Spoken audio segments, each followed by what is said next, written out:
नमस्कार दोस्तों। अगर आपने हमारा पहला पार्ट देखा है तो आपको याद होगा वो दो सोचें, दो पिताएं और एक लड़का जो तय कर रहा था कि वो किस रास्ते पर चलेगा। आज हम लेकर आए हैं रिच डैड पुअर डैड की उसी कहानी का दूसरा भाग, जहां असली खेल शुरू होता है। कौन सी सोच बनती है उसकी ताकत, और कैसे एक छोटा सा फैसला उसकी पूरी जिंदगी बदल देता है। तो चलिए जानते हैं उस कहानी का अगला चैप्टर, जहां गरीब सोच रुक जाती है और अमीर सोच उड़ान भरती है। नौकरी की गुलामी से बचे कैसे समझ में आई। अब वो देखो, छोटू का बगीचा अब इतना बड़ा हो गया था कि गांव वाले उससे फल सब्जियां खरीदने आते थे। छोटू ने अपने दोस्तों को काम पर रखा और उनकी मदद से और बगीचे बनाए। वह अब मेहनत के साथ साथ दिमाग से भी काम कर रहा था। मोटू दिन रात गांव के जमींदार के खेत में मेहनत करता, लेकिन उसे हमेशा थकान और कम पैसे ही मिलते। छोटू ने मोटू से कहा, भाई, सिर्फ मेहनत मत करो, कुछ ऐसा बनाओ जो तुम्हारे लिए काम करे, जैसे मेरा बगीचा।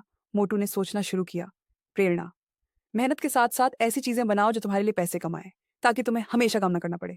जोखिम ले, डर को जीते समझदारी से। देखो कैसे एक दिन बूढ़े बाबा ने बताया कि जादुई बीज को सोने का पेड़ बनाने के लिए उसे जंगल के सबसे ऊंचे पहाड़ पर बोना होगा। रास्ता खतरनाक था और मोटू डर गया। उसने कहा, अगर मैं गिर गया तो मैं तो यहीं रहूंगा। लेकिन छोटू ने हिम्मत की और पहाड़ पर चढ़ने का फैसला किया। रास्ते में उसे मुश्किलें आईं, लेकिन उसने हार नहीं मानी। आखिरकार उसने बीज बोया और एक चमकदार सोने का पेड़ उगाया। मोटू ने बाद में पछतावा किया कि उसने कोशिश ही नहीं की। प्रेरणा।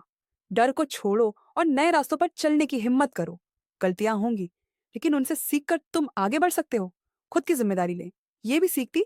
जब सोने का पेड़ उगा तो छोटू ने अपने सिक्कों का इस्तेमाल गांव में एक स्कूल खोलने के लिए किया, जहां बच्चों को पैसे और सपनों के बारे में सिखाया जाता था।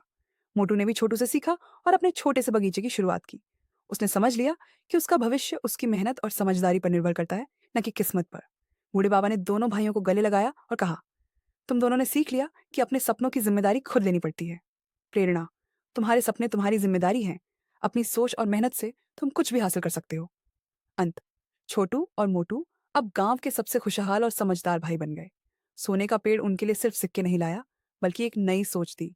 सपने देखो, सीखो और हिम्मत से अपने भविष्य को बनाओ। तो बच्चों, तुम क्या सीखना चाहोगे और अपने सपनों का पेड़ कैसे उगाओगे?